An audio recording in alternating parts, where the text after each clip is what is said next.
La Sociedad Española de Radiodifusión presenta... Ser. Aquí va la radio. Podcast. Siempre.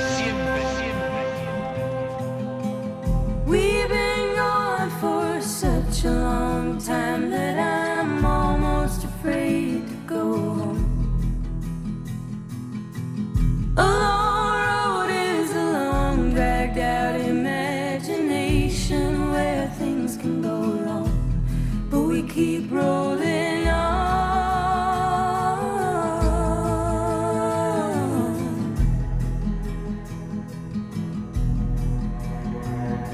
No, doctor, but if I was guessing, I'd say it was just growing pains.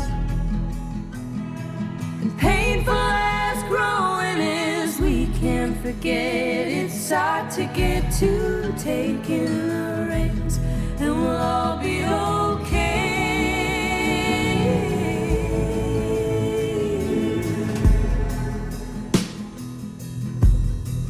We'll be okay.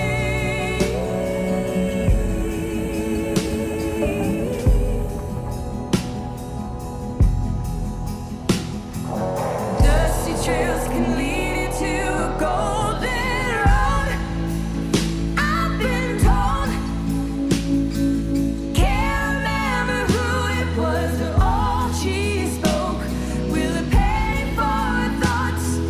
Leave me broke. 'Cause everyone's around and I'm still alone. Everyone's around right now and I'm still alone. Juanjo Millás, buenos días. Hola Javier, buenos días. ¿Cómo estás? ¿Todo bien? Bien, con un escalofrío otoñal, ¿no? Ahora venía subiendo por Gran Vía y había humedad porque ha llovido estos días y venía, aunque la temperatura no es muy baja, viene este aire de la Sierra de Madrid que dicen que no, ¿cómo era el refrán? No lo sé. Que dice, el frío de Madrid mata a un hombre y no apaga un candil, porque este frío de la sierra se mete, no importa en la ropa que lleves, ¿no? Cuando yo era pequeño la gente se ponía, bueno, tú lo sabrás, ¿no? Sobre todo la gente que iba en moto y tal, periódicos. Se ponían en ABC y en Ya, en el pecho y en la espalda. ¿No sabías esto? No es posible que no hayas oído hablar de esto. No, hombre, usar periódicos para combatir el frío sí. Pero me suena como más de posguerra, ¿no? Sí, bueno, de posguerra, los años 50, 60, se ponían en ABC, en Arriba, en Ya, que eran los periódicos que había entonces, como... Protector. Como de ropa interior, o sea, pues debajo de la... El Arriba protegía mejor que... Bueno, no sé cuál protegía más, pero es verdad que... Y entonces venía así un poco con este escalofrío que se mete en el tuétano y me venía acordando de unos versos de Verlaine que decían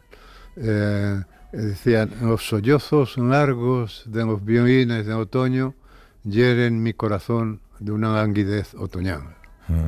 A ver si era así, los sollozos son los gemidos. Me gustan más los gemidos, creo. Los gemidos largos de los violines del otoño hieren mi corazón de una languidez otoñal. Pues así vengo yo. Hay algo en el otoño que entristece, ¿verdad? Sí. Sí, es curioso esto, ¿no? Porque muere mucha gente en otoño. Mueren sobre todo muchos ancianos en otoño, ¿no? Hay mucha gente a la que le gusta mucho más el invierno que el verano, sin embargo, pero el otoño debería ser, bueno, pues ya se hace No, caliente. pero en otoño gusta también, porque es una etapa como de recogimiento, es decir, que uno se ve así en casa, abrigado. Siempre yo me acuerdo de otoño de una imagen de Baroja, en la mesa camilla, escribiendo en la mesa camilla, súper abrigado. Seguramente en la mesa camilla había un infiernillo de estos de picón, de carbón picado, ¿no? que se pone, te estoy remitiendo yo a cosas que tú no has conocido, ¿no? En las mesas camillas, en el agujero ese que tenían debajo era Sí. para poner un... Yo conocí las mesas camillas con el agujero vacío. Con agujero vacío. Bueno, pues en ese Ya estaría agujero... prohibido poner nada ahí. Claro, porque en ese brasero, de ese brasero moría mucha gente de la llamada muerte dulce, que efectivamente es maravillosa, El porque te CO2, quedas ¿no? dormido Ah. y te mueres dentro del sueño, ¿no? Y ahí aparecían a veces familias enteras jugando a las cartas. Tú no ves cómo estas posturas de Vesubio, de la erupción de Vesubio, El ¿no? volcán. Del volcán, que pilló a la gente Sí, sí. en actitudes cotidianas, ¿no? Pues igual, veía, la gente estaba jugando a las cartas Jugando al y paleo, lo que fuera en esa época. y se moría jugando al cinquillo o a lo que fuera, y nos llamaban a muerte dulce. Pero fíjate, luego mucha gente lo intenta reproducir y no es sabe. O sea, que era una cosa que en determinado momento el carbón empezaba a quemar más y producía monóxido, ¿no? Pues igual que cuando un calentador... Pero ese calentador solamente calentaba las piernas, entonces. Sí, pero bueno, te ponías las... Si tienes los pies calientes, tienes todo el cuerpo No, caliente. o sea, ¿no? las piernas no son del cuerpo, decía el refrán, ¿no? Aunque, mira, en mi casa yo recuerdo que teníamos una estufa de estas redondas, se llaman Chubesky, se llama o no, algo así. Hazme un diccionario el próximo domingo. Sí, ¿vale? tenía un nombre vasco, yo creo que era Chubesky, que era una estufa redonda que se prendía con ella y luego se echaba carbón. Y alcanzaba tal temperatura que el hierro se ponía en rojo vivo y era un espectáculo. Era un espectáculo ver el hierro en rojo vivo porque daba la impresión de que se transparentaba y de que veías las llamas. Y entonces ahí podía ocurrir que tú estabas frente a la estufa con toda la parte del cuerpo delante ardiendo literalmente del calor y la espalda helada. Ah, era calor Claro. frontal. Claro, porque cuando yo era pequeño en Madrid hacía mucho frío y estaba todo frío. Es decir, tú cogías un tenedor y el tenedor estaba frío. Apoyabas la mano La cama no te digo en la nada cómo está. en la cosa de la escalera, en la barandilla, y en la barandilla estaba fría. Te ponías en pijama y el pijama estaba como te ponías si eras una mortaja, vamos. ¿No? Fíjate, y de eso hemos pasado a la estufa de pellets con wifi. Y de eso hemos pasado En a la tu casa estufa de de pellets con wifi y a los calefactores, que esta semana estaba viendo yo en internet, de estas cosas que te saltan, están en internet, te saltan. Un calefactor que por lo visto enchufas en la red, ¿no? Y suelta un calor, un chorro de calor que dice que no hace falta nada, es mentira seguramente, ¿no? Pero hay calefactores de cerámica Sí, sí, sí. que son muy buenos, que sueltan calor, silenciosos. A mí me saltó una aunque taza. Yo tuve un calefactor que al final me gustaba más por el ruido que por el calor. Bueno, te hacíamos apagarlo cuando entrabas en directo desde casa durante la pandemia. Es verdad. Porque hacía mucho ruido. A mí me saltó una taza para café USB. Entonces tienes la taza con un cablecito y te la conectas al ordenador mientras estás trabajando y te mantiene el café caliente. Me pareció excesivo. ¿Qué dices? Sí. Sí. O sea, está bien la idea, pero Una taza con USB, Sí, pero sí. existe hoy. para conectarlo a tu ordenador. Sí, ¿Y sí. dónde te han dado eso? Me ha salido en un anuncio de estos de... Qué bueno. ¿En qué página? Oye, yo creo que por cierto que no se puede decir Sierra de Madrid, ¿no? Sierra de Madrid, ¿por qué? No, me parece que está mal dicho. Me parece que es apropiación geográfica. Sierra de Guadarrama. Bueno, sí, pero ha sido siempre la Sierra de Madrid. Y de hecho Madrid es un regalo de la sierra, ¿eh? Como se dice que Egipto es un regalo del Nilo, yo creo que Madrid es un regalo de la sierra. Madrid existe gracias a la sierra, ¿no? Oye, que también quería preguntarte una cosa. Nosotros ya llevamos mucho tiempo haciendo estas conversaciones los domingos y se nos olvidan muchas veces las cosas de las que hablamos, seguramente nos repetimos, pero donde nos falta la memoria, siempre hay algún oyente que nos hace recordar o al contrario, nos despista todavía más, que es lo que pasó el viernes pasado en la sección de libros que hacen en el Hoy por Hoy, con Antonio Martínez Asensio. Entró una oyente que aparte de hacer su recomendación literaria, acabó la recomendación diciendo esto. Oye, ¿me permitirías hacer una pregunta broma a Juan José Millás? Bueno, la dejas aquí porque Juan José Millás no está. Bueno, sí, que si es terraplanista. Bueno, ahí queda la pregunta, ya que la conteste el fin de semana. Hasta luego. ¿Qué ha dicho si Que es? si eres terraplanista. Sí, yo soy terraplanista. Sí. ¿Por qué me preguntan Yo eso? qué sé, tú sabrás algo que habrás Pero dicho, claro, ¿no? pero eso es una maldad, porque ya en la propia pregunta Ya. introduce, o sea, quiero decir que el mero hecho de que se me pueda preguntar si Sí, soy sí, terraplanista, que se cuestione. ya introduce una duda, ¿no? Vaya suerte a mierda. Pero has escrito algo recientemente en algún No. artículo del País que tenga que ver con... No, Estoy pero- dispuesto a creerme cualquier cosa. No, pero ¿cómo? Es que es una pregunta malvada. Claro. Bueno, pues desde aquí combinamos a la gente de Hoy por Hoy a que el viernes próximo Esto fue vuelva a llamar a esta señora, en si el se Hoy por conservan Hoy. el teléfono, sí. Y esto fue en un espacio que recomendaban libros. Sí, ella recomendaría un libro Y- primero, a mí me lo contó Pepe Rubio por un pasillo, y después de recomendar un libro, dijo esto. Dijo esto. Pero por algo lo diría, ¿no? ¿Algo habrá escuchado? No se sé, se pero comenta bueno, por ahí. tú me has advertido en mí alguna tendencia No, de ese carácter. no, hombre, hablas con tu madre muerta para comprar décimos de lotería. Eso es lo más Iker Jiménez que se me ocurre de ti, pero terraplanismo, ¿no? Claro, lo que pasa es que en la ironía y tal, en la radio dicen que no se pilla, ¿no? Se pilla mal. Se Que no se pilla pilla. muy mal. No, yo me preguntaría si la señora es terraplanista, ¿no? Claro, insulto por Claro, insulto, ¿no? Claro, porque no, pero a lo mejor ella es terraplanista y estaba buscando. Será antivacunas, seguro, ¿no? Sí, oye, yo conocí una vez en un país de Latinoamérica, estaba promocionando yo un libro mío y iba y me acompañaba una persona muy culta. Y esta persona muy culta me aseguraba que el hombre no había llegado a la luna. Pero, y además con unas demostraciones, todo esto de que se rodó en un estudio, tal, no sé qué, y era una persona, te digo, cultísima, pero estaba convencida de que... Fíjate, de eso me hacía dudar, digo, porque claro, una operación de ese tipo sí se podría montar, ¿no?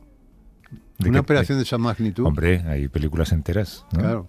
Montadas Hay sobre muchas. esto. Los padres de Carlos Llamas, cuando le decía a Carlos, dice que el hombre ha llegado a la luna, ¿sabéis? Sí, seguro, decían Sí. ellos, seguro. No, además creo que está muy, vamos, no, ahora no me acuerdo, ¿no? Pero que está muy bien explicado por las sombras, por el movimiento de la bandera. Ya, que la bandera no, que en la luna no hay aire, dicen Que los a una navegantes. aire, no, la explicación. No, que te vas a hacer terraplanista mismo, ¿no? No, terraplanista no, pero y luego claro, la cosa es, ¿y por qué no hemos vuelto a la luna? Porque sale muy caro. Pero ahora, Ya, hay mejor ahora explicación estaría que esa. chupado, quiero decir, que Hombre, dicen chupado no está. que la tecnología de un móvil supera en 1.000.000 de veces la tecnología que se usó Es entonces verdad, es para... verdad.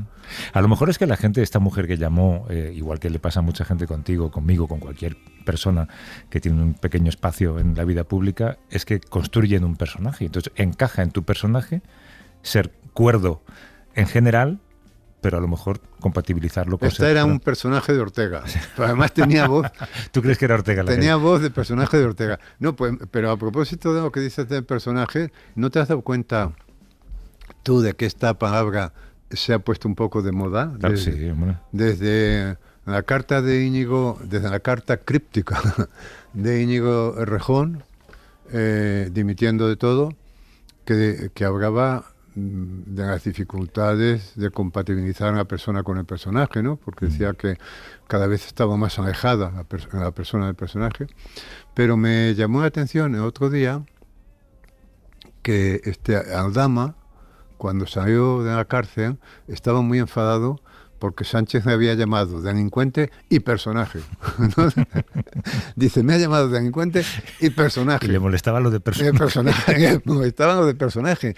Y claro, estuve yo pensando, coño, esto de personaje está poniéndose un poco de moda, pero claro, yo creo que personaje que puede tener un carácter peyorativo, cuando decimos, por ejemplo, menudo personaje es ese, ¿no? Pero que generalmente tiene un carácter meliorativo, ¿no? Cuando tú me hablas de una persona con unas características así, digo, ese es un personaje, ¿no? Pero generalmente lo utilizamos más en sentido meliorativo que peyorativo, ¿no? Creo yo. Y mira, ahora, pues da la coincidencia, ahora que lo dices, que estaban leyendo la autobiografía de Al Pacino, que no, desde el punto de vista de la escritura, ha cometido el error de escribirla a él, ¿no? O sea, debería haber encargado a Moringer. Pero bueno, pero tiene cosas interesantes porque, por ejemplo, cuenta muchos entresijos del rodaje de El Padrino, ¿no? Y entonces, él, que sabes que hace el personaje de Michael, ¿no? El hijo pequeño de Vito Corleone, la productora no estaba nada de acuerdo. Los productores no querían que lo hiciera él, no les gustaba. Y Coppola quería que sí, pero llegó un momento en que Coppola me dijo, mira, es que no puedo ya luchar contra esto. Y nos salvó, por lo visto, que decidieron rodar esa escena en la que Michael entra en un restaurante donde va a matar a dos, en fin, enemigos, y tiene que recoger la pistola de detrás de la cisterna del retrete, ¿recuerdas? Bueno, esa escena fue la que convenció a los productores de que sí, de que podía ser él. Pero lo bonito, bueno, cuenta cotilleos entre hijos que son interesantes, ¿no? Pero a mí lo que más me ha interesado, hablando de personajes, es cómo cuenta él el modo en que se introduce en un personaje. Y es muy inquietante porque, por ejemplo, el personaje de Michael, ¿no? Claro, él veía que Michael era un chico que venía que era un héroe de la guerra, ¿no? Un héroe de guerra, que no tenía mucho que ver con el mundo del padre. De hecho, el padre no quería que perteneciera a su mundo. El sueño del padre es que fuera senador, el sueño del padre es que el hijo pequeño entrara en el sistema. Y esto es muy curioso, porque si tú te fijas, la vocación de la mafia es entrar en el sistema, es tener senadores, tener diputados, ¿tá? Mientras que la vocación de la política es entrar en la mafia. Es curioso, ¿no? Y en algún punto se encuentran. Los mafiosos quieren entrar en el sistema y los del sistema quieren entrar en la mafia, ¿no? Esto siempre me ha parecido curiosísimo. Pero bueno, el caso es que, ¿por dónde iba? Hablabas del personaje, de cómo Al Pacino se enfrenta. Sí, entonces él dice, claro, yo tenía que construir un personaje que no tiene nada que ver con ese mundo, pero que de repente entiende que el destino me ha llamado a seguir el camino del padre, la herencia del padre, porque sus hermanos no van a poder. Y entonces es un cambio. Y entonces, al principio de la película, ¿te acuerdas cuando entra con su novia y se sienta allí? Es una persona normal que no pertenece a ese mundo, es un tipo todavía muy indeterminado. Es cuando va al hospital y a ver a su padre. Y además eso a mí me enternece mucho porque luego, si te acuerdas, el padre, cuando ya el padre está viejo y Michael se ha hecho cargo prácticamente en fin, se ha hecho jefe de la banda, ¿no? Hay un momento en el que el padre, ya cerca de morir, dice, habla con él y le dice, nunca pensé que serías tú. Que es una frase brutal, ¿no? Porque es un desprecio tremendo. No. ¿Cómo que no? No. Lo dice, yo creo que lo dice con extrañeza, en el sentido de decir, o sea, yo para ti tenía otro destino, que era que fueras senador, que fueras un político importante en los Estados Unidos, y mis hijos, que estaban destinados a sustituirme, me fallaron, y has tenido que sustituirme tú. Pero entonces lo dice con sorpresa, con extrañeza, con la extrañeza con la que nos producen muchas cosas en la vida, ¿no? Que creemos que van a ir por un camino y van por otro, ¿no? Dice, oye, pero estás con el tema del personaje, sí. ¿Que Pacino? No, y entonces Al Pacino cuenta, es muy interesante, él cuenta cómo se introduce en los personajes, pero lo cuenta como si hubiera túneles por los que introducirse en el personaje, ¿no? Y ahí tú comprendes cómo cuando un mal actor hace una intervención muy exterior, que dices, joder, qué mal lo está haciendo, qué poco se cree en papel, a cuando viene del tuétano, ¿no? Él se mete en el tuétano o construye, él tiene unas ideas del personaje, ¿no? Y es apasionante, eso sí lo cuenta muy bien, y curiosamente, luego él no fue un personaje. O sea, él como actor, o sea, él fue capaz de construir, no muchos, porque después de El Padrino, Al Pacino no tuvo una carrera muy brillante. Scarface. Hizo Sérpico, Scarface, pero en fin, rechazó papeles como el de Han Solo, ¿no? O sea, no tuvo una carrera muy brillante. Y su propia biografía no es la biografía de una persona muy interesante. Entonces, era un tipo capaz de desdobrarse, ¿no? Pero sin embargo me recordaba en alguna medida a un falsificador de pintura muy famoso que vivió en Mallorca en los últimos años del franquismo. Se llamaba Dorí, Elmir Dorí, me parece, que Orson Welles, su última película se llamaba Fake, se la dedicaba a él, que era un tipo que te hacía un Modigliani, o sea, él no falsificaba cuadros preexistentes, sino que pintaba a la manera de. Entonces él pintaba un cuadro a la manera de Modigliani, a la manera de Picasso, a la manera de Monet, pero jamás fue capaz de pintar un cuadro suyo. Esto es increíble, ¿no? Es decir, que ahí la división entre la persona y él era capaz de multiplicarse en muchos personajes, en Modigliani, en Manet, en Picasso, pero él no tenía personaje, o no tenía persona, ¿no? Entonces este desdoblamiento entre la persona y el personaje es bien interesante. ¿Personaje es Mazón, por ejemplo? ¿Es personaje? Bueno, sí, es un personaje, ¿no? Es un personaje. Quiero decir, porque un tipo que mientras el mundo se está acabando, está recibiendo clases de oratoria. Bueno, esto es un personaje, ¿no? Y llamando al alcalde de Cullera para decirle, ¿cómo estás? Y no decir, sí, está lloviendo por ahí. No, sí, que da no. la impresión de que está alegre, ¿no? Claro, que se ha bebido no sé cuántos chupitos y que está alegre. Y luego, el modo en que sale de eso. Bueno, no ha salido todavía, ¿eh? Bueno, no ha salido todavía, pero bueno, el modo en que van mintiendo, va por aquí, va por allá, ¿no? Y entonces, me pregunto yo, ¿cuál es la diferencia entre... O sea, me pregunto, ¿todos tenemos algo de personaje?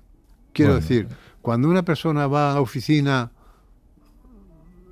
se comporta... ¿Es persona o es personaje? Bueno, y cuando, yo qué sé, tertulianos, escritores... ¿Qué parte de lo que hacen en su vida pública es interpretar a un personaje que es el personaje que ellos han creado? Pero luego llegan a su casa y a lo mejor se ponen una bata y tienen un brasero y son personas distintas, ¿no? Sí, pero ahí hay dos aspectos. Por ejemplo, de Francisco Umbral se decía que se había fabricado un personaje, ¿no? Y que incluso esa voz engolada con la que hablaba no era la suya, que cuando en su casa no hablaba así, ¿no? Es decir, que hay gente que deliberadamente construye un personaje, ¿no? Luego hay gente que no construye un personaje. Lo que pasa es que, quiero decir, por ejemplo, está feo que me ponga a mí mismo como ejemplo. Yo no construyo un personaje, ¿no? Yo soy como soy. Ahora, es inevitable, o Paqui, por ejemplo. Paqui es un personaje, pero ya no ha construido ningún personaje. Paqui se muestra como es, pero es inevitable. La gente ha construido ese personaje con retazos de lo que ha escuchado. Claro, pero luego en oyente coge lo que oye de Paqui y lo edita. Y en función de sus juicios o de sus prejuicios,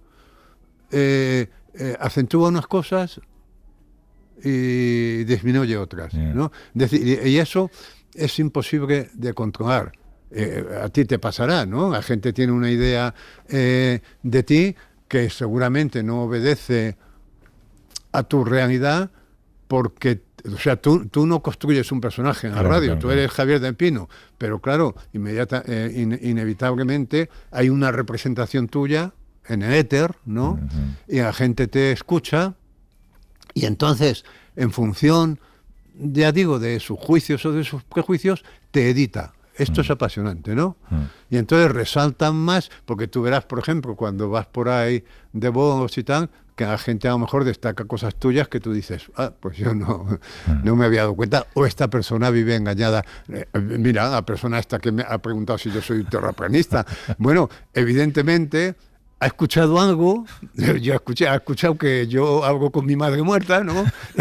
Y entonces me ha editado. Ha pensado este de los míos. Claro, entonces, ¿ves?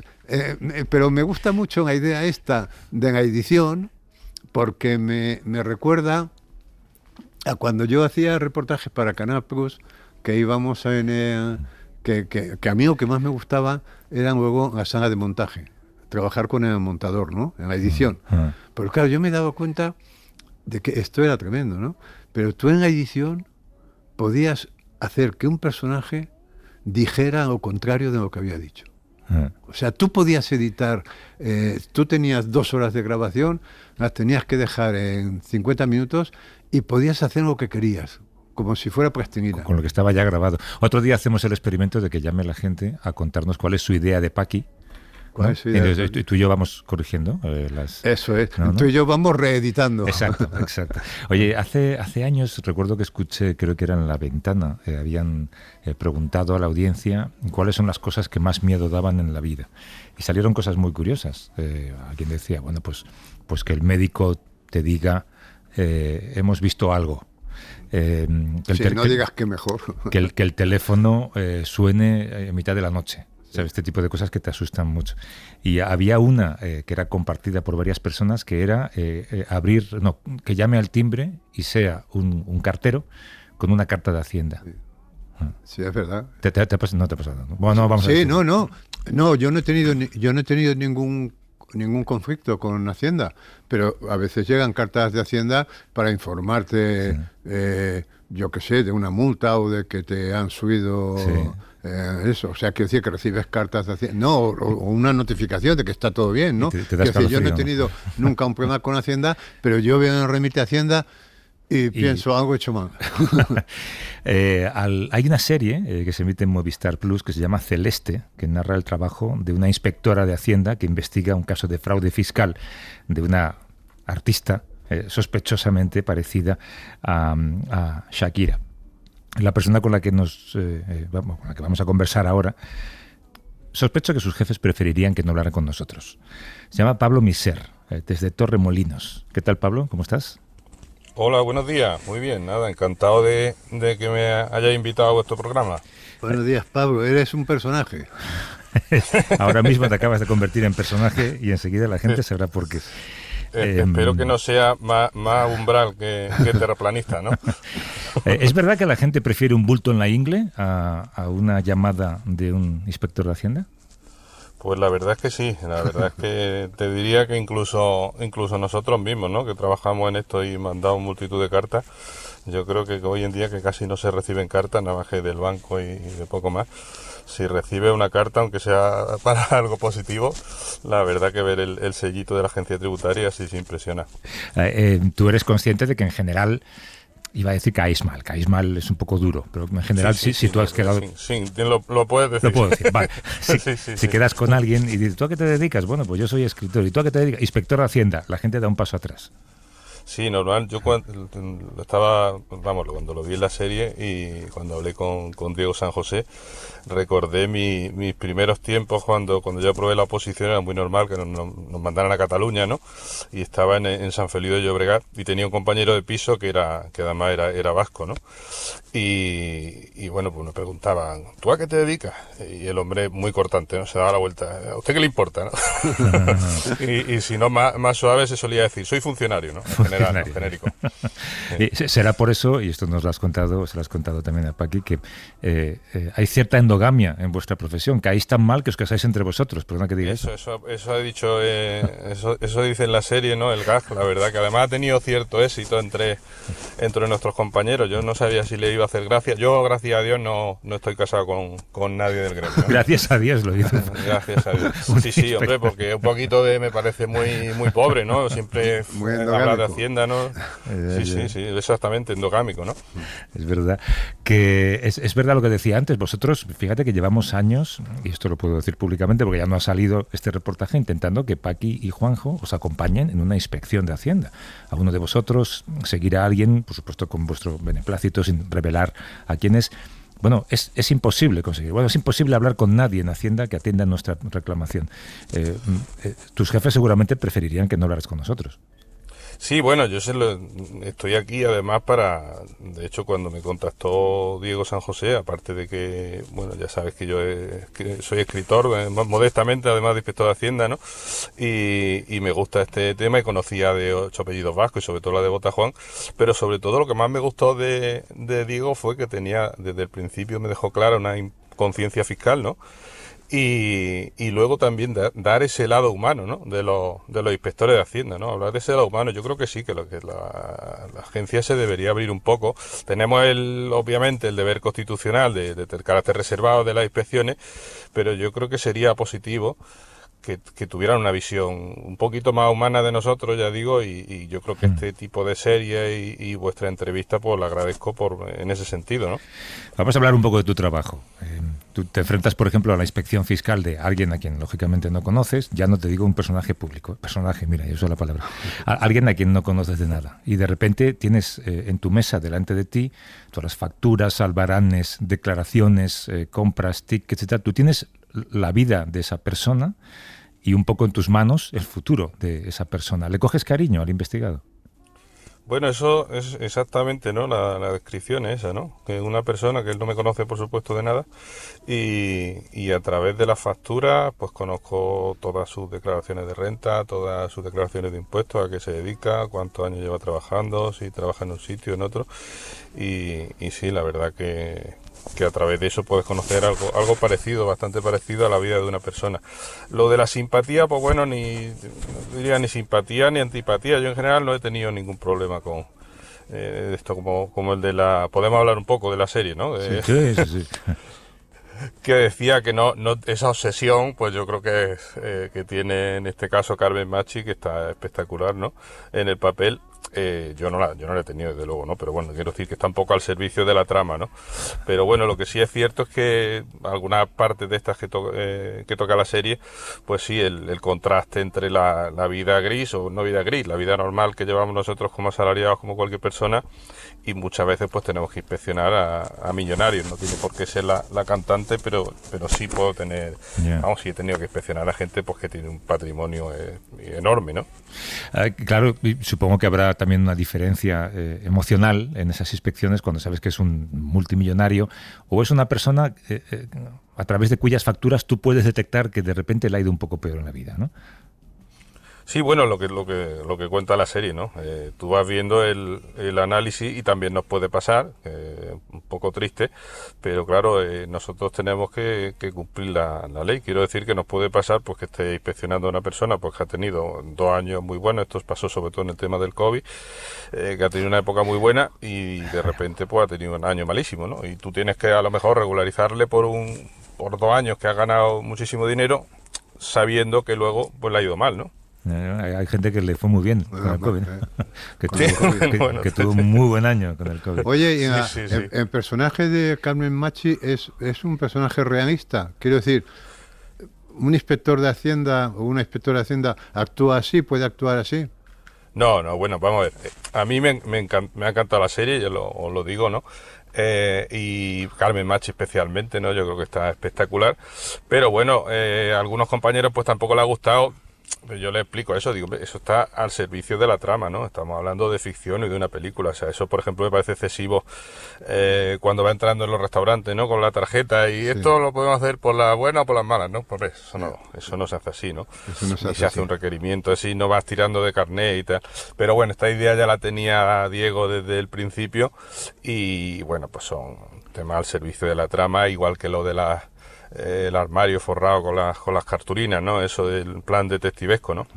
Pues yo creo que sirve un poco a la trama y bueno, en general ya digo, a mí me ha gustado y me ha gustado el papel sobre todo destacado de la conciencia fiscal, ¿no? Que es lo que yo creo que intentamos defender, pues que la gente sea consciente de los impuestos y de que hay que pagar impuestos, y que muchas veces, bueno, casi siempre nos ven como el malo de la película, y cuando vemos estos casos de famosos, pues creo que hasta lo llega a decir en la serie, ¿no? Que la gente apoyando a un, podemos llamarlo delincuente, ¿no? A un futbolista, y a lo mejor son bileuristas, ¿no? Que no tienen para llegar a fin de mes, pero sin embargo defienden a uno que le está quitando dinero para, como Exacto. sale también en la serie, ¿no? Para sanidad o enseñanza o gastos públicos, ¿no? Esto, háblanos un poco de tu trabajo. ¿Cómo salta el banderín rojo, digamos? ¿Cómo de repente vosotros vais a por alguien? Sí, no, nosotros tenemos una unidad de carga y selección, entonces pues nos cargan un contribuyente, y ya en función depende, yo trabajo en inspección regional, ¿no? Entonces pues trabajamos, la inspección se trata de contribuyentes que normalmente tienen un elevado poder económico y que son inspecciones más complejas, entonces pues del estilo de la serie, ¿no? Que pueden tardar hasta 18 meses. Y hacemos una labor muy muy compleja, entonces tienes que estar viendo todo su patrimonio, investigar fuentes de patrimonio, investigar pues todas las facturas, las contabilidades. Es más aburrido, les decía a Paqui, normalmente más aburrido que lo que sale en la serie, pero bueno, así es como funciona, ¿no? Pero claro, si tienes que investigar, por ejemplo, a ver si alguien incumple los tratados de doble imposición y ha estado en España más de 184 días al año, ¿cómo puedes saberlo más allá de conseguir todos los billetes de entrada y salida? Pues bueno, este es un tema que además en la Costa del Sol suele pasar. Vamos, ya digo, yo tengo competencia regional y muchos millonarios pues tienen el gusto de venirse aquí a Marbella o a Benalmádena, o en fin, yo estoy en Torremolinos, pero normalmente les suele dar mucho por ir a Marbella. Pues se trata de demostrar no solo esos 183 días, sino lo que se llama el centro de intereses económicos. Esto también depende de los tratados de doble imposición, tienen ciertas peculiaridades, pero bueno, se puede hacer a través de muchas formas. En el caso este que sale en la serie, pues creo que también, como pasó en Shakira, pues era que iba a la peluquería prácticamente todas las semanas, ¿no? Cuando yo tenía algún contribuyente, pues no eran famosos, pero sí esta gente de elevado poder económico, por supuesto, va a tener una casa en Marbella, pues espectacular. He visto casas a lo mejor de 10, 15 millones de euros, y obviamente hacen gastos acorde a su poder económico. Entonces pues van a estar, mucha gente le da por los clubes de golf, son socios de club de golf, pues se puede investigar en club de golf. Luego los billetes de avión también se puede investigar, y luego muchas de las veces también nuestra investigación en este tipo de personas que dicen que viven en otro sitio, y nosotros tenemos muchos indicios de que viven en España.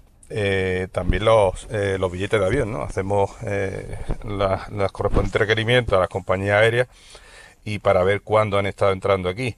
Tienen pues todos los niveles de lujo, coches de lujo, pues normalmente tienen les da por comprarse un Bentley, un Ferrari aquí en España, e incluso los amarres en puertos deportivos. En fin, hay una serie de cosas, pues tratar de ir cerrando, no tan a nivel peliculero como hace Carmen Machi, pero sí tenemos, y hoy en día la verdad que casi todo se paga con tarjeta, ¿no? Y más estos niveles económicos, ¿no? Oye, Pablo, ¿y tú crees, como inspector de Hacienda que eres, que el sistema fiscal, el sistema impositivo es justo?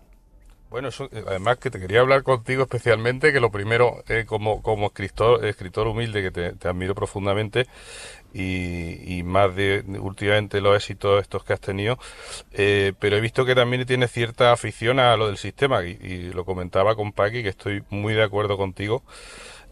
Muchos de los puntos que exponen, ¿no?, del sistema tributario. Es que, bueno, esto sería más largo de contar, daría para eso, pero en general es que el problema que tenemos, llegamos el artículo 31 de la Constitución, dice que debemos tener un sistema tributario justo. Es que no llegamos ni a tener sistema tributario, porque para que haya un sistema tributario tendría que haber que los grupos políticos tuvieran una vocación de crear impuestos de forma sistemática, y llevamos ya muchos años y décadas que se van poniendo parches, que a algunos se le ocurre una cosa, otra, y bueno, tenemos esta última semana el vodevil que se ha montado, ¿no?, para que no sé, no creo que no sé si habéis estado muy al tanto, pero que se empezaba por aprobar un impuesto, luego hasta las 12 de la mañana se hablaba de otro, luego para beneficiar al tal partido, de tal, o sea, que es que así es imposible tener un sistema tributario justo, ¿no? No sé si te he oído bien.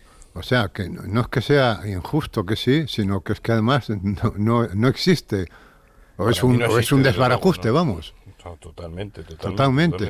Y entonces es cierto que somos las clases medias, las masas de trabajadores en los que sostenemos el Estado. Pues mira, no quiero ser, precisamente venía a hablar, no pretendía ser el típico inspector de Hacienda que hable con todos los números, porque creo que la gente se aburre, parece como los de debate, esto es de televisión, que les traen los papelitos y se aburre mucho, pero te tengo que decir los números de la última en memoria económica, que son públicos, lo sabe todo el mundo, ¿vale? Ingresos públicos ha habido 271.000 millones de euros en total, ¿vale? De los 271.000, 120.000 millones de euros corresponden al IRPF, ¿vale? 83.900 al IVA y 35.000 a las sociedades. O sea que yo creo que con eso no sé si el trabajo y el consumo pregunta, son los que sostienen el sistema fiscal. Exactamente, o sea que como comprenderá Amancio Ortega, que me parece un fantástico empresario, no paga. ¿Y cómo es posible sueldo, ¿no? cómo es posible que sea evidente que sea injusto y no se corrija? Pues lo que te decía es que esto da para mucho y ya te he dicho que te he leído muchas veces y estoy totalmente de acuerdo contigo, y también lo he comentado con Paqui esta semana, lo de la redacción, y incluso leí tu artículo del otro día en El País. ¿Y cómo es posible? Pues porque tenemos las élites económicas, ¿no? Yo creo que están por encima, ¿no? Y casi los gobiernos.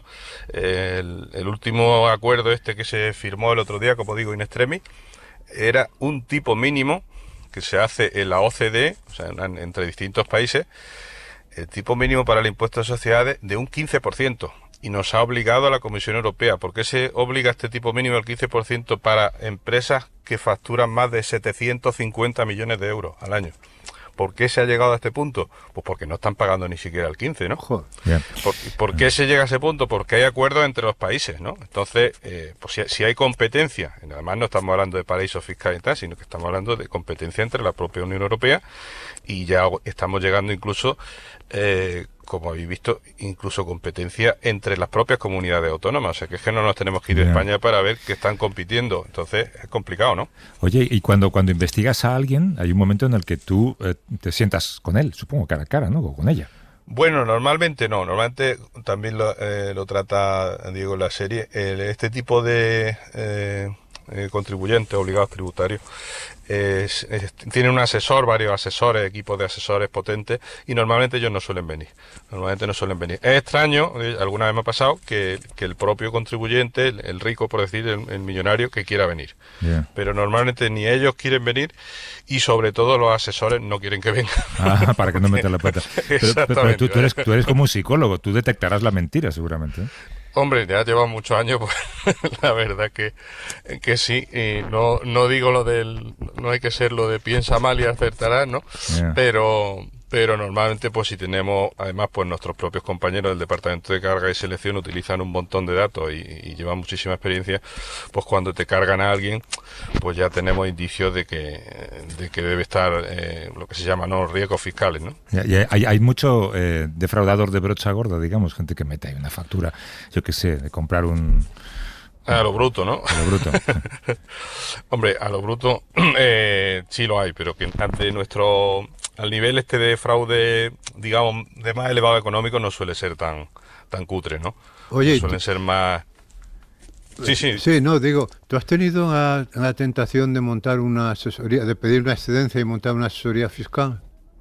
Bueno, eso a muchos compañeros no... Hay un antiguo secretario de Estado que lo hizo. Bueno, él participa también hizo una entrevista en la serie, ¿cómo se puede decir? Ignacio Ruiz Jarabo, que fue director general de la Agencia Tributaria, y lo acaban de nombrar consejero de Televisión Española. O sea que... Porque es que estos inspectores de Hacienda que se pasan, digamos, al lado oscuro, ¿no? Sí. Que ganan mucho dinero, pero algunos han metido a sus clientes en graves conflictos. Porque claro, Sí, bueno, si yo confío en mí, a mí no me ha pasado, porque yo tengo un asesor fiscal estupendo, pero creo, por ejemplo, que en el caso de, no sé si de Ana Duato y este otro actor, Manuel Arias. Sí, sí. estaban en las Mal declaraciones asesorados. se las hacía un exinspector de Hacienda, ¿no? Sí, bueno, pero vamos, que en este caso no es, en ese caso no es que le echen la culpa, que ese tipo de estructuras se le ocurre a inspectores. Hay, claro, los grandes despachos, pues quieren contar con nosotros, es normal, que te hagan una oferta y obviamente pues que te paguen muy bien, ¿no? Y bueno, pues hay compañeros pues que les gusta esto de ir al lado oscuro. Yo la verdad que no lo tengo tan claro no sé yo si estaría cómodo en el otro lado, ¿no?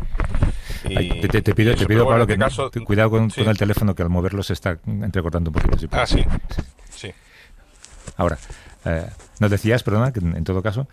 Sí, no, que decía que en ese caso no recuerdo el caso de Ana Duato y Manuel Arias, sé que ha sido famoso, pero vamos, que el hecho de que fuera un inspector de Hacienda el que les propusiera este tipo de estructura, yo creo que es una estructura muy general, ¿no? Que es un tipo de estructura que se ha aprobado por mucho, lo de poner sociedad en pantalla y declarar a través de ahí, y eso es muy... Pues entonces te pregunto por el caso contrario, y yo creo, mira, antes hablábamos de personajes, yo creo que uno de los mejores personajes que han surgido de la información en los últimos meses es este policía de Madrid, de delitos económicos, que emparedaba millones en su casa, Bueno, ¿no? sí. Ese tipo de personaje que nunca lo pondrías en una novela porque es poco creíble. En vuestro caso, claro, tú conoces los atajos y los senderos, ¿no? Tú sabrías cómo defraudar. Entre vosotros, ¿ha habido alguien que haya dicho, bueno, pues por aquí puedo engañar?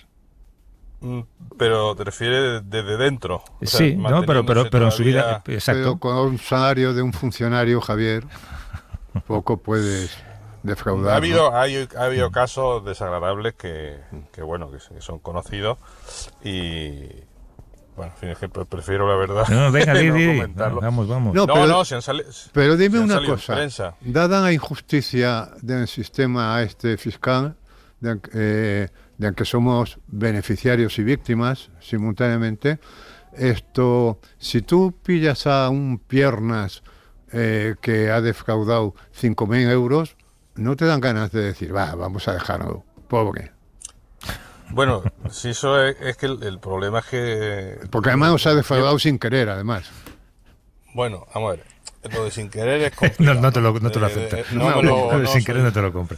Sin querer no me lo creo mucho. Yo lo que sí le puedo contar, que Diego me contactó porque había escrito una autobiografía de cómo me convertí en inspector de Hacienda, ¿no? Y porque no hablaba en el libro de...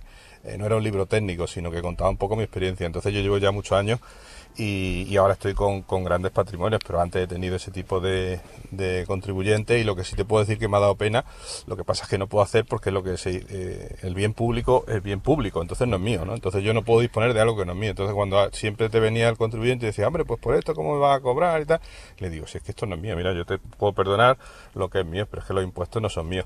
Y contarte algún caso muy penoso, muy triste. Yo he trabajado en recaudación y hacíamos embargo, y cuento un caso de un señor que era ya mayor, jubilado, que tenía una pensión de 700, 800 euros, y su hijo le había cogido una moto. La moto estaba a nombre del abuelo y le habían puesto una multa por ir sin carné con la moto, pues 1.500 euros. Pues el hombre venía todos los meses a pagarnos, no sé si eran 10 o 15 euros. Y le decíamos, mire usted, que es que no tiene que pagarlo porque su pensión es inembargable. Y el hombre, sin embargo, pues venía allí a todos los meses. Hombre, pues te da pena, claro. Qué bueno que acabes con un ejemplo de bondad humana. Pablo Miser, que es inspector de Hacienda en Málaga, que en contra de lo que pueda pensar mucha gente, tienes amigos, ¿verdad? Sí. Muy buen tipo, bien. Asesor en esta serie que se emite en Movistar Plus, Celeste, que de alguna manera parodia, dramatiza, no. Es que no es un drama. Representa, sí, lo que le pasó a Shakira en su investigación fiscal. Pablo, espero que no volvamos a encontrarnos nunca más. No, hombre, cuando queráis en la radio. Javier, para tomar una cerveza. Salvo que sea para tomar una cerveza. Y pagamos nosotros. Claro, si la lástima que me ha dado es que estoy en Torremolinos, hombre, me hubiera gustado verlo allí en el estudio y bueno, o vosotros haber venido aquí a la Costa del Sol, ¿no? Cuando estés por aquí estás invitado, era una broma. ¿Cómo se llama tu libro, por cierto? Bueno, el libro, hay un libro que trata El abogado del Porsche, en lo que se basa, no que se base la serie en eso, pero que trata precisamente de una inspectora de Hacienda en Guzmán el Bueno, pero bueno, no tiene nada de Shakira ni nada de eso. Cuídate, Pablo, un abrazo. Un abrazo. Venga, muchas gracias, un abrazo fuerte. Gracias. Hasta la semana que viene, Juanjo, y ahora cuando llegues a casa abre el buzón por si acaso. Por si acaso. Hasta luego. Un abrazo.